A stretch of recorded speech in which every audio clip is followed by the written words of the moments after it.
And I'm Kat, and welcome to the Crime Chat. I am your forensic femme fatale. Natalie is your true crime addict connoisseur. We're just two normal girls who obsess about dark crimes, evil minds, and occasionally the unknown, with a side of fava beans and a nice Chianti. Very fancy. Cheers. Mhm. Cheers. My forensic femme fatale cup. Here's your disclaimer, chatters. The following crime chat contains adult content and descriptions of violent scenarios today, so your listener discretion is advised. You have been warned, and before we get into today's crime chat, Kat, what have you done? Well, the little reprieve that we were taking, watching The Big Bang Theory, totally binged it all the way through. So easy to watch. You know, it's really, really, really, really fast. It's 12 seasons. I was going to say, you binged 12 seasons? Yeah. I did. Yeah. But we did pick back up on starting back into The Walking Dead. So we're in season 7 right now, where Negan's making all of his chaos and everything. Yeah. So we kind of picked that back up again. And I think partly due to that is from The Last of Us. Like, I've seen Pedro Pascal everywhere now. He's freaking hot. He is. And I'm like...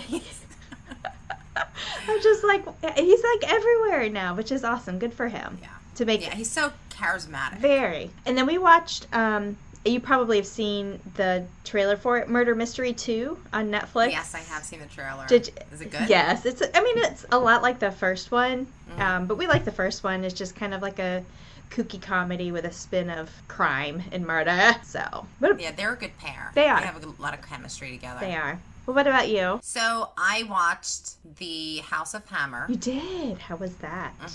It's a dark story. So it's about 4 generations of the Hammer family. So the Hammer family, everybody immediately thinks like Arm and Hammer. Okay. The deodorant, but it's not. Armand Hammer is a man who basically gave us OxyContin. Oh, okay. So he's like one of the most wealthiest families in America. I think like the 14th most wealthiest family in America. And also he owns oil rigs. Back in the 90s, he had like the worst spill of global history. You can Google it and like look it up, but like 170 people died during the explosion. Really bad. Now, is it a documentary? It is. Okay. So it's based on the family and the men in the family. It's based actually on the book that the granddaughter wrote, Casey Hammer, who is now alienated from the family, like nobody will talk to her. She wrote this book years ago, and it was about her survival of this family and how the men were with the women, and, you know, and her story about being sexually assaulted or raped from her father and all this stuff. But she painted a picture where it started as early from her great-grandfather coming over, who was like a communist. And the documentary, somebody asked him, Arm & Hammer, the real powerful one, during I think it was the Reagan administration, why he didn't run for president and why did he let Reagan run for president. And he's like, because there's not enough power in being a president. Wow. It's a dark story, and it leads up to the guy that we know now, which is Armie Hammer, which is the actor from Call Me By Your Name. I don't know that I'm even aware of like the Hammer family. Like, it's completely oblivious to me. But when you watch it, you're gonna be like, holy shit. And apparently their treatment of all women is obscene. It kind of reminds me of the Murdaus. Worse. The Murdaus have nothing on this family. Like, go watch it. It's crazy. Then there's murder. Okay. That's murder. This family goes back to some sadistic, sadomasochistic tendencies, and the granddaughter said that there was a throne that somebody built for Armand, which was this enormous throne, and nobody technically has seen the throne outside of the family. Big, huge wooden throne, and underneath the seat is a cage with a hook. That's where he would put the women that he was messing with. Real horrible shit. So, yeah, I would recommend it. Okay. Okay. The other thing is I got tickets for the Paranormal Circus. Yes, my bestie went to that. Did she like it? Loved it. Yes. Let's try it. Yes. Oh, I can't wait to hear about it. She was in Florida, so she lives over in Melbourne. And her and her husband went, was it was sometime last year. So I'm guessing it's like a traveling circus. So maybe like this time of year, because she just had her birthday, and I want to say it was a birthday present last year. So maybe it's making its way, back around again. But she said it was amazing. Good. So. I can't wait to see it. Yay! I can't wait. No, that's awesome. And that's that. Well, before we jump into your story today, we do have one. So I'm going to go over 2 articles. One of them is kind of like I don't know, you say like an update, but a crime chat recap. So our chatter Robert out there sent me an article about a Russian spy who was acting under the ruse of being a Johns Hopkins University student in Washington, D.C. So this article is from the Washington Post, and it says, quote, "Like anyone who gets in his dream college, Victor Mueller Ferreira was ecstatic when he was admitted to Johns Hopkins University Graduate School in Washington, D.C. in 2018. The achievement was even sweeter for Ferreira because he was not the striving student from Brazil he had portrayed on his Johns Hopkins application, but a Russian intelligence operative originally from Kaliningrad, according to a series of international investigations, as well as an indictment the Justice Department filed in federal court on Friday. And the Friday they're referring to would have been March 24th. That's like now. Like, oh my God, okay. Yeah. So his real name is Sergei Cherkasov, I believe is how you say his last name. Cherka. He spent nearly a decade building the fictitious Ferreira persona, according to officials and court records, and his quote-unquote team was a tight circle of Russian handlers suddenly poised to have a deep cover spy in the U.S. Capitol, positioned to forge connections with every corner of the American security establishment from the State Department to the CIA. Using access gained during his 2 years in Washington, Cherkasov filed reports to his bosses in Russian Military Intelligence Service, the GRU, we talked about that, the GRU during the Robert Hansen case, on how senior officials in the Biden administration were responding to the Russian military buildup before the war in Ukraine, and this was according to an FBI affidavit. Later on, a little bit in the article, it goes on to say the revelations have also exposed serious lapses in Russian tradecraft.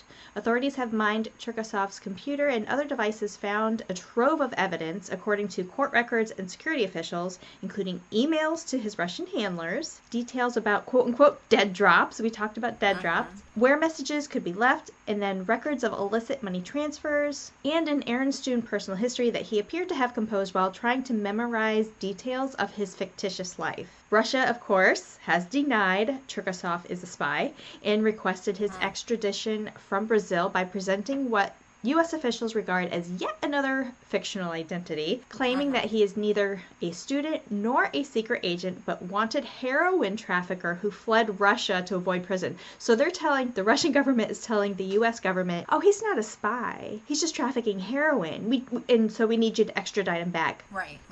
While it's not clear whether the United States will also seek Cherkasov's extradition, but U.S. officials said one of the considerations behind the indictment was that it might help preempt Russia's attempt to secure the return of its spy, like they're trying to get it back. Cherkasov was charged with illegally operating as a foreign agent, as well as multiple counts of bank wire and visa fraud. And of course, the Russian embassy in Washington did not respond to requests for comment. End quote. So that's like a little update. So thanks, Chatter Rob, for sending us the article. Awesome. Thank you.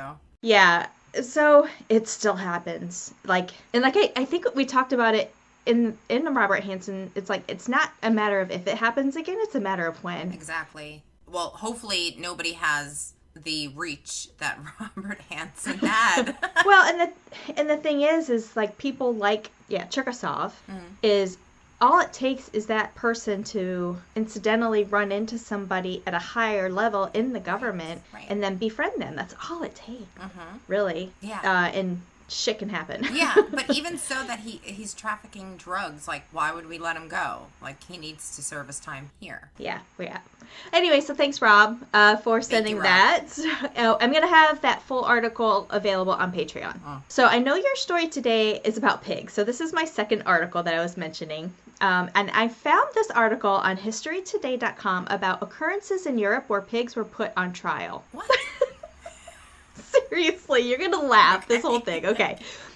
So putting a pig on trial appears to defy logic, but in medieval France, it gave rural folk the illusion of order in a frightening world. So a lot of the information I'm going to be quoting is going to come directly from this article. Okay, first, quote. In December 1457, a sow and her 6 piglets were arrested in Savigny. I am not French. I don't know how to pronounce that, so Savigny, for the murder of a 5-year-old boy.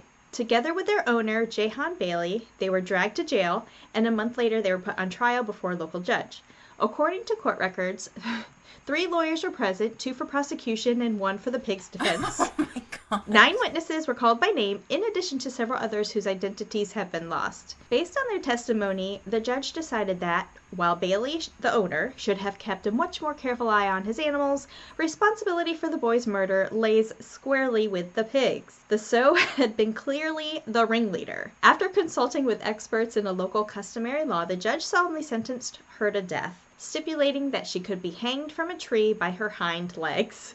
The piglets were a different matter, though. Since there was no direct evidence they had participated in the murder, the judge decided to let them off on a quote-unquote promise of good behavior. And this is a serious, this is actually happened. It was horrifying, surreal episode, but far from unique. Animal trials were a remarkably common feature in medieval and early modern justice, especially in France. Although exact numbers are hard to come by, more than 100 cases are known to have taken place between the 10th and 18th centuries, involving a manner of creatures and crime. Maybe that's what we should call this episode, Creatures and Crime.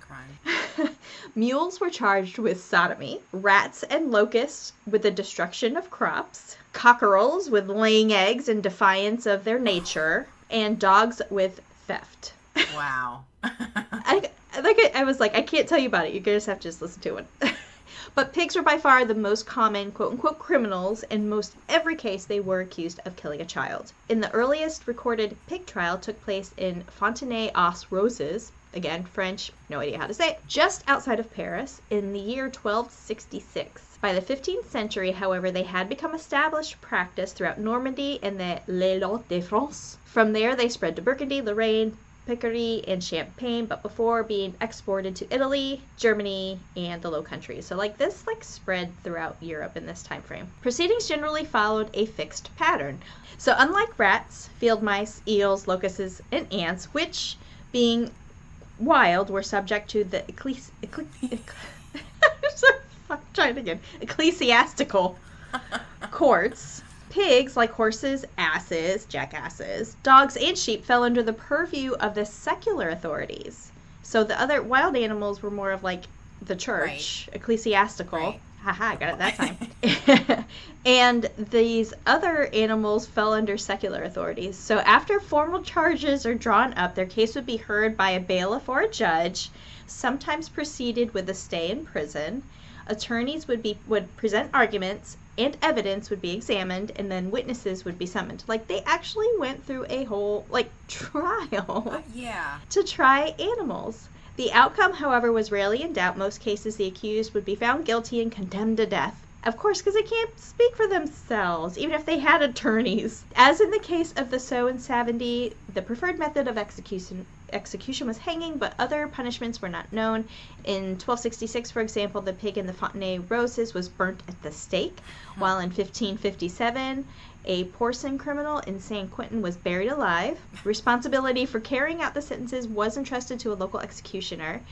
I'm just picturing so they had a barbecue. Salem witch trials. Exactly. They had a barbecue and the local executioner ate well. Okay. Yes. If a town was too small to have its own local executioner, one would be summoned from elsewhere and brought in to do the execution. In March of 1403, for example, a hangman traveled over 50 kilometers from Paris to Meluron to do justice in a sow which had killed and eaten an infant. But this was perhaps exceptional. As part of the remuneration, executioners received a new pair of gloves, as they did after hanging a human, to signify they accrued no sin in carrying out sentences, essentially wiping their hands clean. Mm-hmm. I'm just doing my job here, man. Right.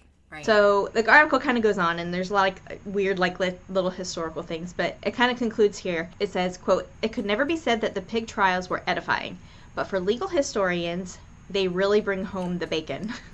By examining how and why they took place, it's possible to gain an unusually clear insight into the development of French justice, and the often contradictory influences which shapes its social function.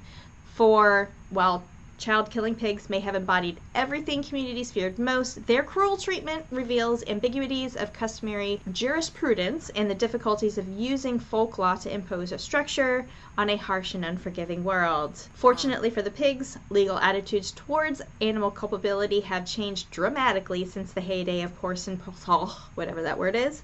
Except in the rarest cases, swine need no longer fear the prosecution or capital punishment. But does that mean that we can treat them any more kindly than in the past? Pigs might fly, end quote. So, you know, the whole, like, yeah, when pigs fly kind of thing.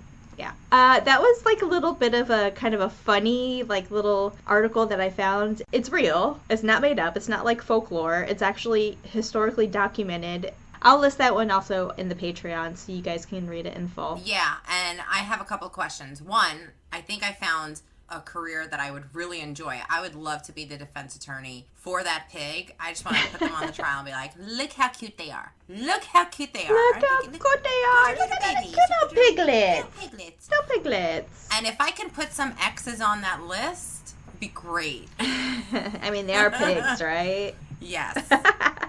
And even though the article says, like, yeah, like when pigs fly, yeah. I can't help but think of Dumbo. Have you ever seen an elephant fly? Poor piggy wiggies. They always get a bad rap, I swear. Well, I mean, the story's not going to do any good for their reputation. Oh, swine. Today's crime chat is going to be about Susan Monica. Have you ever heard of her? I don't recall the name, but I think I'm aware of the story. It kind of sounds familiar. Yeah. Like, you told me a little bit about it, and I don't remember any details, so. There's a lot that's not known about her past. That's the problem. So it's like before the crimes, we have no idea. There's literally no record of her. Mm-hmm. There could be a couple of reasons for that, and I'll get into it. So we don't know anything about her family. We don't know if she has siblings. We don't know how her upbringing was. We don't know what school she went to. We have no idea. And I think the reason for that is because Susan may be trying to get a book deal. Oh. Yeah. Interesting. The show Snapped did cover the story. That's why I used to, like, watch nothing but Snapped all the time. Yeah. Was your husband worried when you were watching that all the time? 100%. I was like, honey, I'm just trying to learn of things that didn't work. Why is somebody always screaming when I walk in this house on the TV? I always watched it, and then we don't have cable anymore. I think it was on Oxygen. So we just stream everything. I haven't seen it in a long time, actually. So they did cover the case, but once again, they didn't have much information. They just elaborated on what they had, which was mostly about the crime. Did you watch it? I did. Okay. So what we do know about Susan Monica is that she was born on July 8th, 1948 in California as Stephen Bucknan. Oh, she was a he. Transgender, right. Transgender, yes. Susan served in the U.S. Navy during the Vietnam War. That war lasted from 1955 to 1975. She served as a man and was honorably discharged. After her discharge is when she began her life as a woman, and she changed her name to Susan Monica. Now, this could be the reason why we really can't locate her online. She started working as a construction engineer. Now, this lady knew a lot about, she was a kind of a worker bee. So she also knew a lot about welding. She probably did that in the Navy. They probably trained her to do that, and that was able to, you know, help her afterwards. Yeah. She could operate construction machinery. She was super smart. Like, she was super smart, and she was very successful at this. So while she was in California, this was her trade. This is what she did. And she would do, like, custom gates or, like, some type of, you know, iron work or something, which could be a big ticket item. So she made a good living. People who worked with her in California, they described her as hardworking, dedicated, always got the job done, which is very military. Yeah, for sure. Because if you don't get it right, drop it, give me 20, 50, 500. So people also said that she was quiet and that she did stay to herself. Also, she's transitioning, so that could have been that too. Susan's dream was to live in the country, off the grid, and be away from all the hustle and the bustle. So she decided to purchase a 20-acre lot in a rural area of Oregon called Weimar. Have you ever heard of it? Weimar, Oregon? Nope. I never heard of it either. I think it's like in the middle of nowhere. Well, it probably. Yeah. The property was just woods. It was completely undeveloped. There was nothing. There was nothing on this property other than wildlife and woods. Yeah. But she was not somebody that's scared easily. And she likes being alone, and she's very handy, and she really didn't need much. So the big piece of property did not have any type of house on it. It didn't have running water, no electricity, and she kind of wanted it that way. She wanted to be off the grid. Yeah. Something like that is very scary for me. I don't know about you. She also liked the idea that she can start all of the buildings from scratch and just do it herself. Yeah, like build her own house. Yeah. Yeah. After she bought the property, she purchased construction equipment such as those big cat machines, the plows and the trucks. And she started cleaning out the property. During this time, Susan also started a business, and she called it White Queen Construction. I like that name. Interesting. Yeah, it's like an icy queen. Elsa. Yeah, like an Elsa. Yeah. She continued to build custom iron fences and gates for people, and she made some side money. She started building a great reputation in the community. People knew her as a good worker. She made quality gates, and she enjoyed her property and was looking forward to building a farm. Everybody always said she kept to herself. Okay. The first project was to build a big barn. Susan loved animals. In one interview with the police after the crimes were committed, she actually said, like, yeah, I like animals more than people. Like, I can hurt a person, but don't ask me to hurt an animal. Like, that's who she is. I could kind of agree. I know, yeah. I might have animals over people any day. She was super honest about it. She was like, yeah, no, I don't like people or whatever. And that's fine. Yeah. She, she was building her little world without people. So she got a bunch of pigs, chickens, and horses. She ended up building this barn, and then she built like a little shack next to it. And I'll have pictures on the Patreon because, yeah, I call it a barn. I call it a shack. But no, it kind of looks like a hangar, and like the hangar roof is not entirely installed, and there's a lot of clutter. When I say clutter, I mean Susan apparently was a hoarder and like a trash picker. So I was on her winning team up until now. Like, I'm all for her. Like, it's like, yeah, anything more than what a Swiffer can take care of, I'm out. Yeah. So I'll post pictures and stuff. But yeah, it looked abandoned, but it wasn't. It was a new building, but it was pieced together with rusty tin, and it was a big mess.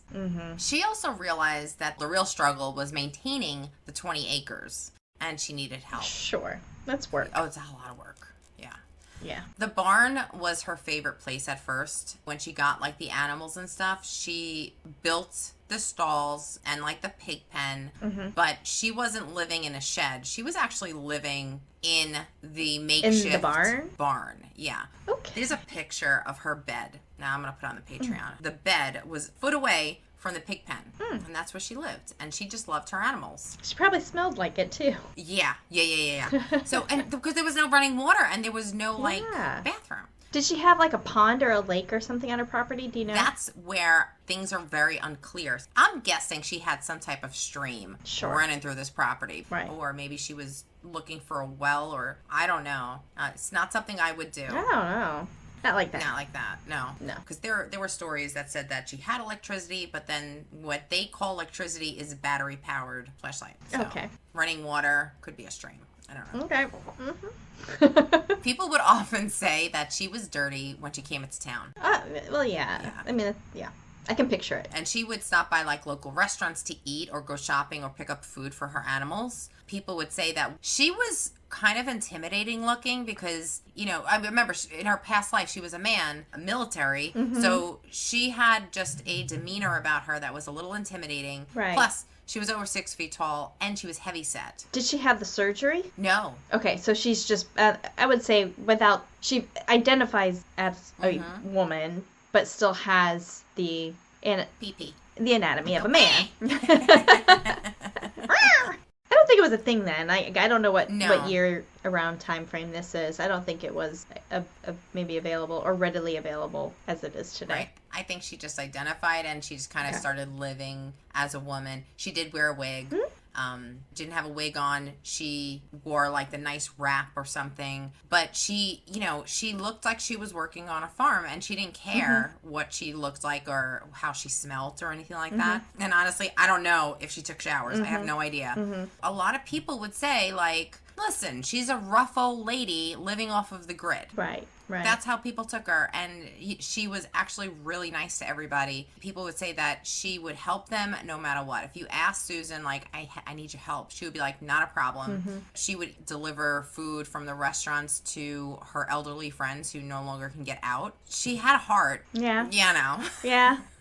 The property was getting a lot for her to handle. 20 acres for her was a lot. So she decided to run Craigslist ads for people to do odd jobs and maintain the property for her. And she offered, she's like, I'll give you a place to stay with some cash. She got a lot of people that would come in. Then they would move on. They were like transient. Sure.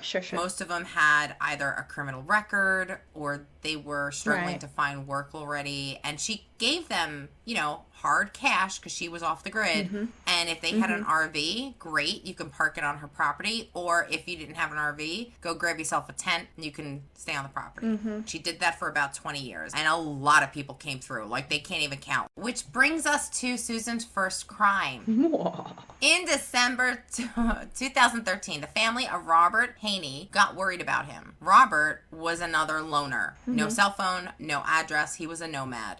He traveled wherever he could find work. He was a handyman, and he had his RV, and it was filled with all the tools that he collected over the years. And tools are not cheap. No, they're not. This is your life. I mean, those tools were gold to him. And he kind of worked independently and off the grid as well. However, his 3 kids always heard from him. He would call them during the holidays. He would check in on them like every 3 months. But this December, they didn't hear from him. They were getting worried. They decided to look at the last known place that he said he was staying, and that was his employer, Susan Monica. On January 1st, 2014, Robert's 3 kids knocked on the barn door of Susan Monica. They said they were looking for their father, Robert. Susan told them he worked on her farm in the spring, and he was a really nice worker, but in August 2013, she noticed a big difference in him. She said he started to drink heavily and was angry all the time, and then he started not to work, and Susan doesn't like that. Like, Susan's a worker bee. We can't have that. We can't have that.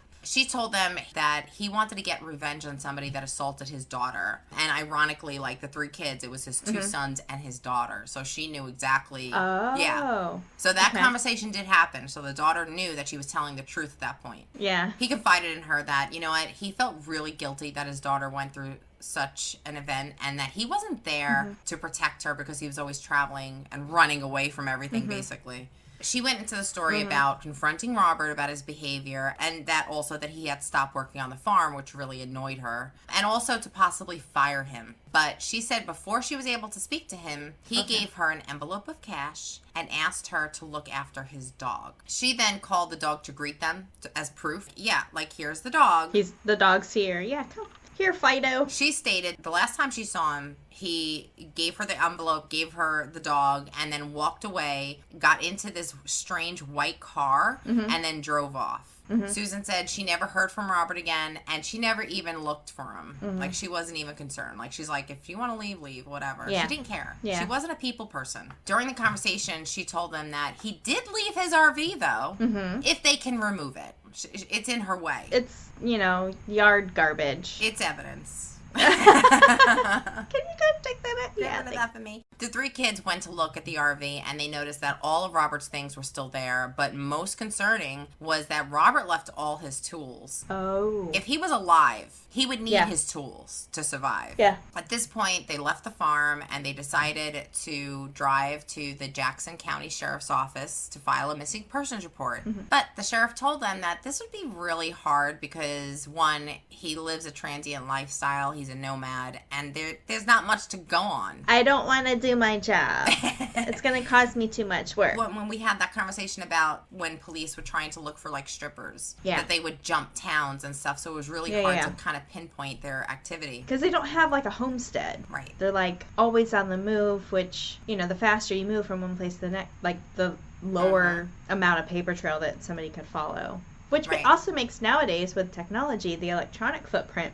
makes it easier. I wouldn't say easy, but easier. Right. And they're running. Most of these people are running away. Yeah. But police did agree with the kids, and they said, oh, yeah, this is not passing the sniff test. Like, there's something we need to look into. Sorry. You smell like a pig pen, okay? That's what I was gonna say. Smells a little swiney around here. So the police worked with the kids. You know, one of the kids said, hey, my dad has an EBT card. Okay. Does that help? And the cop is like, hell yeah, that's totally traceable. So the police then requested the trace for the past month, and they realized that, oh yeah, that EBT card was getting used. Last time it was used, like, it was within a week, and it was at the local Walmart. Police went over to the Walmart and said, hey, you got surveillance photo of this or a video or something? And they did. They were like, oh my God, we found Robert. We get to reunite him and his kids. They found out the person using Robert's card was Susan. Yeah. The police obtained a search warrant. They're like, okay, if we're going to go in, 20 acres, we got to go in. January 10th, they knocked on the barn door. That's the barn door. I don't even say door. It's the barn door. Susan was shocked to see them. The investigator asked to enter the home while police searched the property, I guess to separate her from what was going on. And the investigator told her, dude, ma'am, I have you on camera using Robert's stolen EBT card. Please explain. She went into this long story. She said, well, that wasn't stolen. I didn't steal anything. He left that for me, along with an envelope of cash and his EBT card and his dog. And he gave me his PIN number to his EBT card. So that's proof that I didn't steal it. When the cash runs out, just use the card to pay for food for his dog. The police are like, all right, that's a story. It's a story. It's a story. During the conversation, an officer came into the kitchen part of the barn. He whispered into the detective's ear who was questioning her. Apparently, detective was like, I didn't expect for my deputy to say what he said to me, which was, hey, we found a leg. Oh, God. The sheriff at that point is like, we're bringing you back for questioning. At this point, they asked her straight up, has anybody died on this property? They also realized that it's a big piece of property and it's been owned before, so you don't know what's going on, but has anybody died that you know of? Has anybody died on the property? And in her response, it is, I put down crazy sauce because it is crazy sauce. I am going to have the videos on Patreon. Her interviews? Yeah. She changed her story. She stated that Robert actually returned to the farm, and recently he returned to the farm. She stated one morning she woke up and just went out to go feed her pigs. Out where? Your bed is right there. I got up, I stretched. I turned to the right and fed the once you got the slop and a bucket. She stated that she noticed that her pigs were ravenously eating something on the floor of the pig pen. She tried to push them away. Now, these are big-ass pigs. I have pictures of them, too. They're not the little itty-bitties behind you. Not the little pigwits. Not the little itty-bitties. Not the little pigwits like this. These suckers are like 500 pounds. Like, they're like big. That's a big piece of bacon. It's a big. She stated that she tried to push them away, and then she noticed what was lying on the floor, and it was Robert. They were eating Robert. She stated that Robert was laying on his back. His intestines at that point had been gouged out by the pigs going after what they say. So I looked into why pigs do this. So they go after the soft tissue. I guess all wild animals do that. Sure, like the eyes and the tongue. And your gut is another area that they will rip into. His intestines were laying around, and he was still alive, Kat. So I don't mean to laugh. Yeah, you do. Okay, so I'm thinking what I would have said if he was like, oh, he was drinking all the time and he wasn't working. I would have been like, I woke up one morning and he apparently in a drunken stupor had fallen into the pig pen. I tried to save him, and that would have been my story. Exactly, and who's going to contradict you? A pig? They're like, fuck no, the law's been screwy to us. Like, well, they've been put on trial before. Right, exactly. when police heard that Robert was still alive, they were sitting there going, what?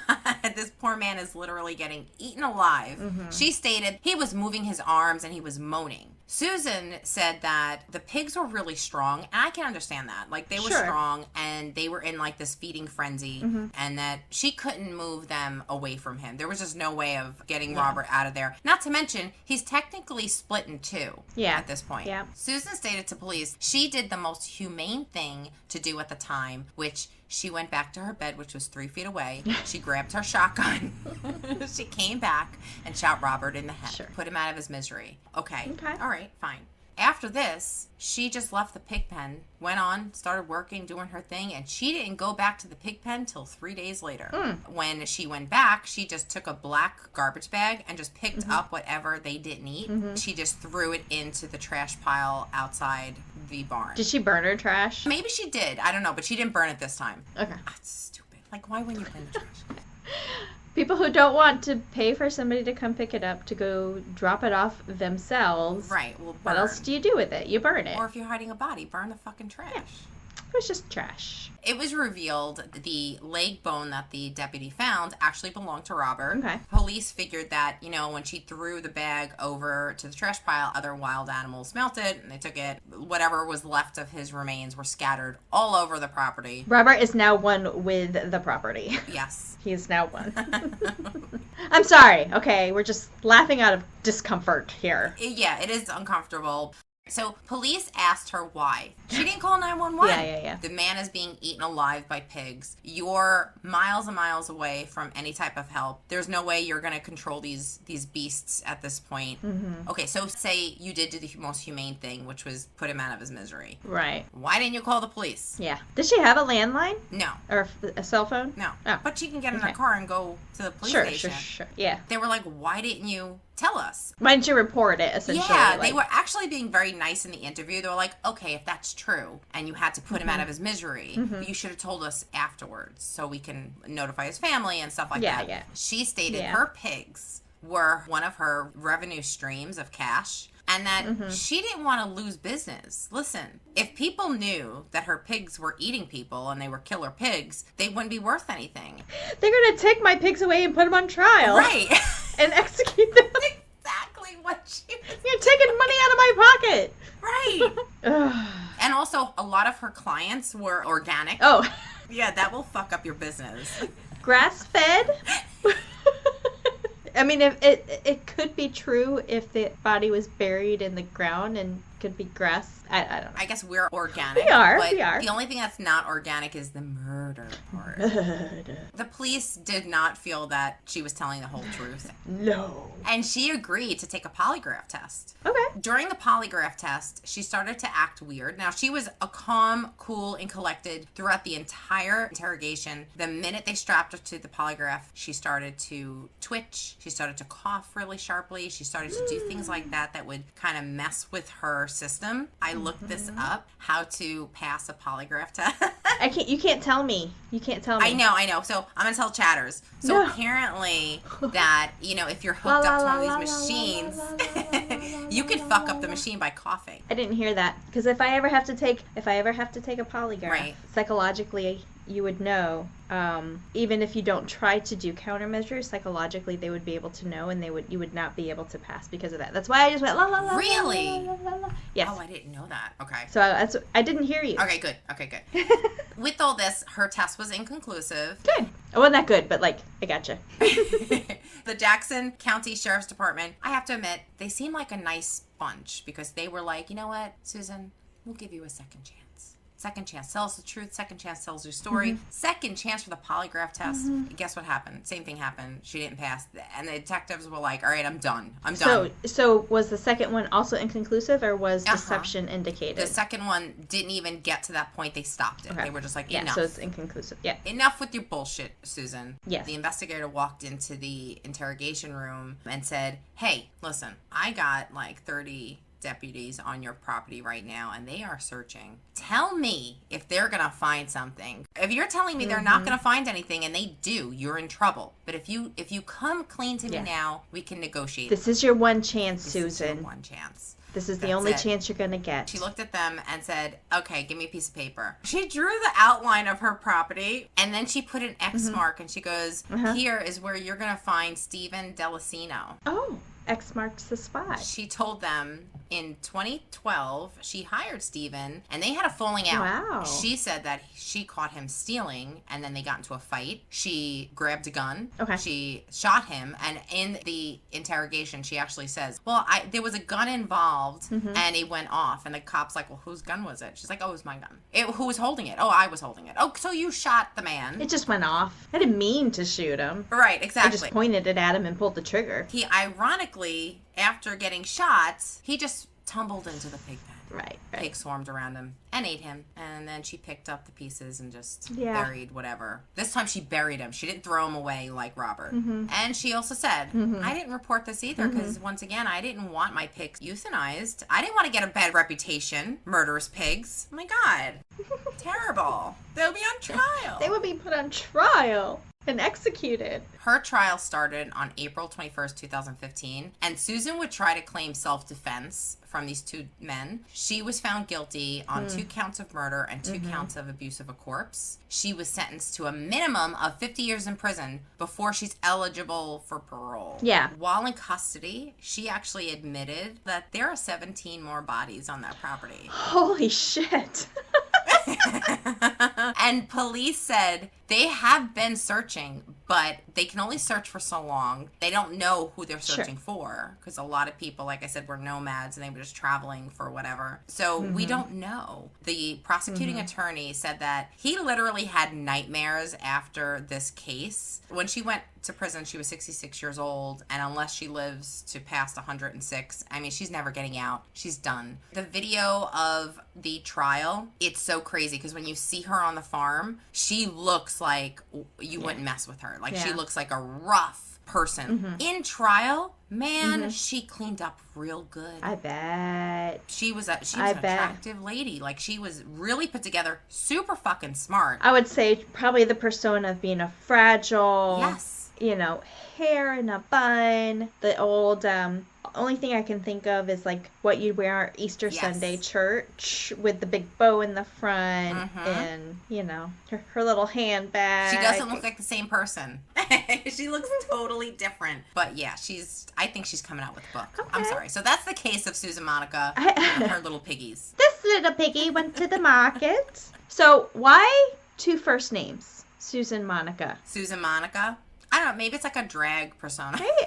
Maybe, but like, I'm curious. I don't know. Susan Monica. So, stand by for a book, maybe. Oh, yeah.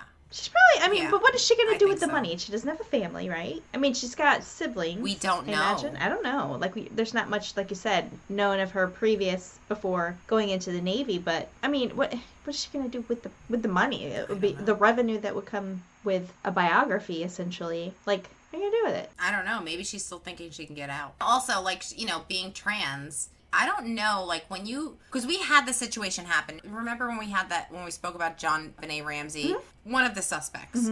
He was a pedophile, and then he changed his gender, and nobody can find him now. Yeah. So we don't know who she was before, and I think we don't know. She could have been a murderer before. We have no idea. Well, that's exactly what I was thinking. Like, it could have been something that maybe it was catching up to him. Right. So he took his trade, made some money, became a she, changed locations. She was running. Yeah. Wow. Yeah, right? I love bacon, though. I want bacon now. Oh, I'm kind of hungry. Well, I thought this was a cannibal story. I don't know why. Like, I thought... You thought it was a cannibal story? Yeah, but I guess it was just food for the pigs, not food for her. I don't know. I thought it was cannibalistic. There's like a joke, I think, after that Hannibal movie. Watch out for somebody who owns a pig farm. This is why. Because pigs can devour and digest human bone and teeth. Yeah. They're ravenous. And they're cute. They're so cute. But when they're piglet. They're little piggy wiggies. Oh, how cute. Oh, my God. This is terrible. This is a crime chat, and we're like, oh, look at We're not all piggy workers. I don't know, like, I always thought about getting, like, a little piglet, but then when they get to be, like, 500 pounds... They have the potbelly pigs that only get to, like, 20, 30 pounds. Oh, that's true. Yeah. Maybe after our puppers cross over the rainbow, maybe I can talk Chris into getting a pig. He'll be like, no. Cat's Pig Farm, watch out. All right, well, because we don't want to leave you hanging, chatters, for more information on this case, please check out After That Crime Chat, only available on Patreon. And don't forget to follow us on all our socials. Crime Chat with Nat and Kat. Facebook, Instagram, YouTube, Twitter, TikTok to see what we got coming up. And our website, crimechatwithnatandcat.com. Yes, remember, Crime Chat with Nat and Kat. When you become a chatter on our Patreon, you will have access to bonus episodes, behind the scenes, bloopers, free merch, and also please check out some new merch in the works, which is on our website. Yes, but speaking of bonus episodes, next week is bonus. So bonus episodes are when there's 5 Saturdays in a month. There are 5 Saturdays in April, so that last Saturday is going to be a bonus episode that you will only be able to hear in full on Patreon. Yeah, the last one we had was the New Year's Eve one, and people liked that one. That was a good one. It was good. Oh, I gotta follow up with that, because right around now is the time, remember the 2 that I did? Yes. They went on their shooting spree. And they were scheduled for court in March. I need to check on that and see if they have their court. Give us an update. Yes. Definitely. Oh, God. You don't want to miss it, chatters. No, you don't want to miss it. We'll see you on the bonus episode. See you next time. Bye.